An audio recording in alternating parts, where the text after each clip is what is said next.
Covid-19 pandemiyasi bilan kurashayotgan bir paytda yaxshi niyatda yoki g'araz niyatda yangi ma'lumotlar ushbu yangi dushman haqida internetning virtual olamida tarqalmoqda. Covid-19 ni qanday oldini olish haqida noto'g'ri ma'lumotlar tufayli odamlar o'lganligi haqidagi xabarlarni eshitish juda achinarli. Soxta ma'lumotning bir misoli Hindiston va Eronda yuzaga kelgan. U yerda virusni yo'q qilish uchun toza spirtli ichimliklarni iste'mol qilishibdi. Hozirgi vaqtda Covid-19 ni davolash uchun maxsus dori yoki vaksina mavjud emas va eng yaxshi usul bu profilaktika chorasidir va o'z immunitet tizimingizni kuchaytirishdir. SARS va MERS, ya'ni ikkita o'lim holatiga keltiruvchi koronavirus, genetik jihatdan Covid-19 ga juda o'xshash bo'lib, pnevmoniya va Covid-19 ga o'xshash klinik belgilarga olib keladigan epidemiyalar tajribasiga qarab va ushbu 3 ta o'lim holatiga keltiruvchi koronavirus haqida ma'lumotlarga ega bo'lib, biz Ganoderma qanday yordam berishi mumkinligi, ayniqsa virusli infeksiyalarga qarshi kurashda immunitetimizni kuchaytirish bo'yicha tasavvurga egamiz. Ganoderma gepatit B virusi, gripp virusi, OIV, Epstein-Barr virusi, temratga virusi, Newcastle virusi, dengizgagi virusi va enterovirus 71 kabi ba'zi virusli kasalliklarga qarshi kurashishga qodir bo'lganligi tadqiqotlar orqali ko'rsatildi. Ganoderma koronavirus infeksiyasiga qarshi qanday kurashayotgani haqida to'g'ridan-to'g'ri dalillar yo'q. Ammo biz bilamizki, Ganoderma immunitetimizni yaxshilaydi. Ayniqsa bizning tug'ma immunitetimizni mustahkamlaydi. Tug'ma immunitet bu Covid-19 infeksiyasining og'irligini aniqlovchi omildir. Tug'ma immunitet har qanday mikroblarga qarshi himoya qilishning birinchi yo'nalishi bo'lib, yangi noma'lum dushman bilan kurashda bizning immunitetimiz nuqtai nazaridan ushbu Covid-19 holda tug'ma immunitetning javob tezligi jiddiy bo'lmagan yoki hech qanday alomatlarga yo'qligiga olib keladi. Endi esa Covid-19 infeksiyasining soddalashtirilgan va umumlashtirilgan progressiyasiga nazar solaylik. Virusga duchor bo'lganidan so'ng virus ega hujayralarga kirish nuqtasi APF2 retseptorlariga biriktirilgan S oqsilni ishlatish orqali kiradi va ko'payish uchun ega hujayralar manbalaridan foydalanadi. Immunitetimizga boshqa har qanday yangi va notanish virus singari tug'ma immunitet reaksiyalari ham uning ta'sirini boshlash uchun infeksiyalangan hujayralarning signaliga tayanadi. Koronavirus holatida, shu jumladan SARS, MERS va Covid-19 da signal bu virusning virusli genomik moddasidir. Lekin afsuski, tug'ma immunitet ushbu yangi virusdan hujum borligini bilmaydi. Faqat virus ko'payishni boshlagandan keyingina stressga uchragan hujayra immunitet tizimini ogohlantirish uchun marker sifatida virusli genom moddasini yuborib yordamga chaqiradi. Olimlarning fikrlariga ko'ra, emlashning eng yaxshi strategiyasi maqsadni S oqsiliga, ya'ni spike proteinga yo'naltirishdir. Bu orqali virusning kirib borishiga yo'l bo'lmaydi va immun tizimimiz darhol signal beradi. Alomatlarning og'irligini aniqlashda ta'sir qilish yuklamasidan tashqari hal qiluvchi omillardan biri tug'ma immunitetning qanchalik tez javob berishidir. SARS bilan oldingi tajribasi shuni ko'rsatdiki, koronavirus tug'ma interferon reaksiyasining boshlanishini kechiktirishga qodirdir. U immun tizimining tezkor reaksiyasiga xalaqit berishi mumkin va zararlangan hujayralar keskin ko'payib ketishiga imkon beradi. Bu bosqichda barcha o'lgan va stressga chalingan hujayralar yordam uchun yig'layotganini tasavvur qilishimiz mumkin. Shunda monotsitlar, neytrotsitlar va boshqa immun hujayralar singari yallig'lanish hujayralarining katta armiyasi stressga chalingan hujayralarni o'ldirish uchun jalb qilinadi. Bu bizning immun tizimimizni virusli infeksiyalarga javob berishning tabiiy yo'li. Nazorat qilinmagan juda yuqori miqdordagi yallig'lanish hujayralari oxir oqibat juda ko'p yallig'lanish sitokinlarini ishlab chiqaradi. Bu immunitet hujayralari tomonidan reaksiyasini keltirib chiqarish uchun kimyoviy ishlab chiqarilgan hujayra. Bu sitokinlar bo'roni deb ataladi va ta'sirlangan hududda, ayniqsa pastki nafas yo'llarida jiddiy alomatlarga olib keladi.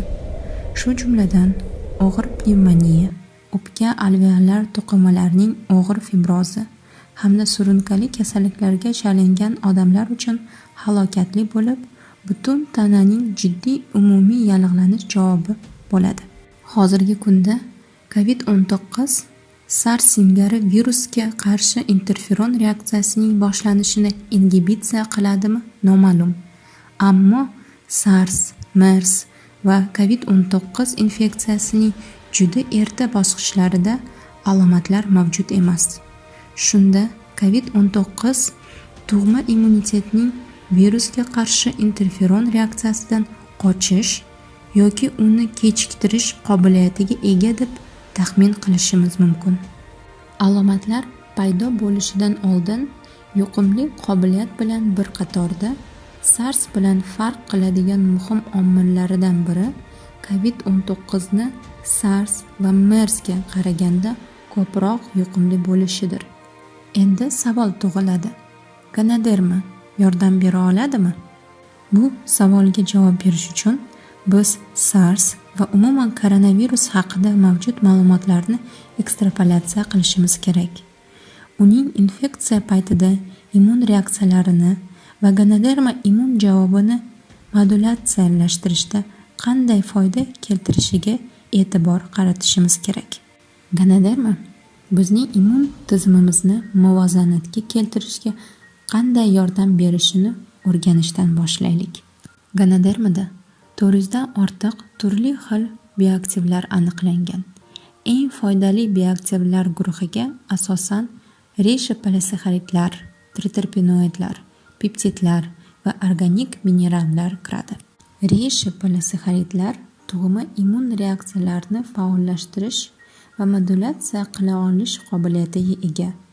Shu yo'lda ular makrofaglarni, NK hujayralarini, neytrofillarni va dendrit hujayralarini nishonga oladilar. Ushbu immun hujayralari virusli hujum paytida birinchi javob guruhi bo'lib, uning virusga qarshi faoliyati uchun juda muhim birinchi toifa interferonlarni ishlab chiqaradi. SARS tajribasi shuni ko'rsatdiki, tug'ma immunitetning zudlik bilan javob berishi alomatlarning jiddiyligini belgilovchi muhim omil hisoblanadi. Covid-19 yuqori tug'ma immun hujayralariga ega yengil alomatlar kechirgan bemorlarning ma'lumotlarini, ya'ni neytrofillar, CD4+ T yordamchi hujayralar va C8+ sitoksik T hujayralarni og'irroq alomatlarga ega bo'lgan bemorlarga va sog'lom odamlarga nisbatan solishtirganda tug'ma immunitetning Covid-19 bilan kurashda muhimligi ko'rsatildi. Koronavirus hujumiga duch kelganda tug'ma immun tizimi yetarlicha tez harakat qilish qobiliyatiga ega bo'lishi kerak.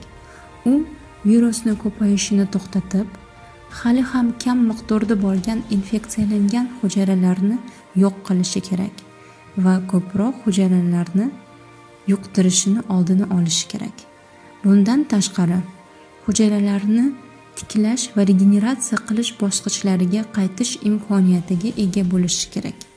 Bunga ham zararlangan hujayralarni yo'q qilishdan keyin makrofaglar yordam beradi. Keyingisi, Ganoderma immunitetni boshqaruvchi T yordamchi hujayralarni CD4+ nomi bilan ham tanilgan faollashtirish orqali immunitetni muvozanatga keltirish qobiliyatiga ega. T yordamchi hujayralar immun javobini modulatsiya qilishda, virusga qarshi kurashda, antijismlarni ishlab chiqarishda muhim omil bo'lib, B hujayralarining ikkilamchi immunitet javobini tartibga soladi. Ganoderma reshe polisaxaridlari dendrit hujayralarini faollashtira oladi. Dendrit hujayralarini yetilishiga yordam beradi va NK hujayralarining faolligini oshiradi. Bularning barchasi virusga qarshi javobining muhim immunitet hujayralaridir. Dendrit hujayralari CD4+ T yordamchi hujayralarni va CD8+ sitoksik T hujayralarini faollashtirish orqali moslashuvchan immun javobiga anti jismini taqdim etish uchun javobgardir. Koronavirusning og'irligi sitokinlar bo'roni bilan bog'liq. Shokka tushgan immun tizimidan yallig'lanishga qarshi sitokinlarning nazoratsiz ishlab chiqarilishi, kuchli pnevmoniya, pastki qavatdagi nafas olish yo'llarida nazoratsiz yallig'lanish reaksiyalaridan o'pka to'qimasining qattiq yaralanishi kabi vayron qiluvchi asosiy alomatlarga olib keladi. Shuning uchun yaxshi ishlaydigan va muvozanatli immun tizimi juda muhimdir. Shunda immun tizimi ishlash kerak paytida ishlaydi, kerakli paytda tinchlanadi va tiklash protsessini boshlaydi. Ganodermaning reshi polisaharitlari bizning T yordamchi hujayralarimiz va T tartibga soluvchi hujayralarimiz orqali immunitetni modulyatsiya qilish imkoniyatiga ega. T tartibga soluvchi hujayralarning past darajasi sitokinlar bo'ronining omillaridan biridir. T tartibga soluvchi hujayralar immun javobining tormozlari bo'lib, ularsiz immunitet hujayralari nazorat qilib bo'lmaydigan bo'lib qoladi va foydasidan ko'ra ko'proq zarar yetkazadi. Ganoderma reshi polisaharidlar va peptidlar o'pka, yurak qon tomir tizimi, buyrak va ichakdagi hujayralar tashqi yuzasiga biriktirilgan molekulalar turi bo'lgan APF2 retseptorlarini ingibitsiya qila oladi. Bu Covid-19 koronavirusi qon tomir tizimi, buyrak va ichakka ta'sir qilishining sababini ham tushuntiradi. Yurak qon tomir kasalliklariga, diabet va buyrak kasalliklariga chalingan bemorlarda alomatlarning kuchayishi kuzatildi. APF2 retseptorini ingibitsiya qilish antigipertensiv dorilarning asosiy mexanizmi deb hisoblanadi.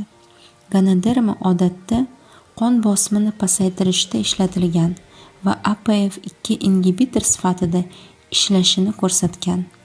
Ammo bu shunchaki ekstrapolyatsiya va 100% suvda eriydigan ekstrakti kabi yuqori bioaktivlar mavjud bo'lgan Ganoderma ekstrakti talab qilinadi. Ganodermaning immun javobini kuchaytirish va immun tizimini modulyatsiyalashdagi ta'siri uning tarkibidagi biofaol moddalar, ayniqsa reshi polisaharidlar, triterpenoidlar va peptidlar tufaylidir. Ular suvda eriydi. Xom ganodermada biofaol moddalar 15-20% dan kam. Qolgani bu xom tolasi va xom polisaharidlar. Shuning uchun ganodermaning eng yaxshi foydasini olish uchun suvda eriydigan biofaol moddalarga boy bo'lgan Ganoderma ekstraktini iste'mol qilish kerak.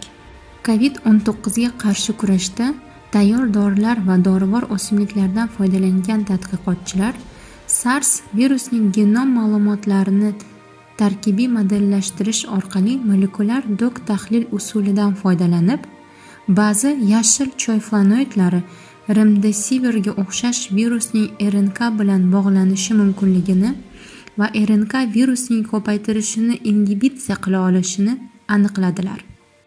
Shu bilan birga Xitoyning Uxan va Guanzhou shaharlarida Covid-19 ga chalingan kasallarini davolashda an'anaviy Xitoy tibbiyotdan foydalangan holda erta nazorat qilish va profilaktika bo'yicha klinik izlanishlarning ijobiy natijalari ko'rsatildi.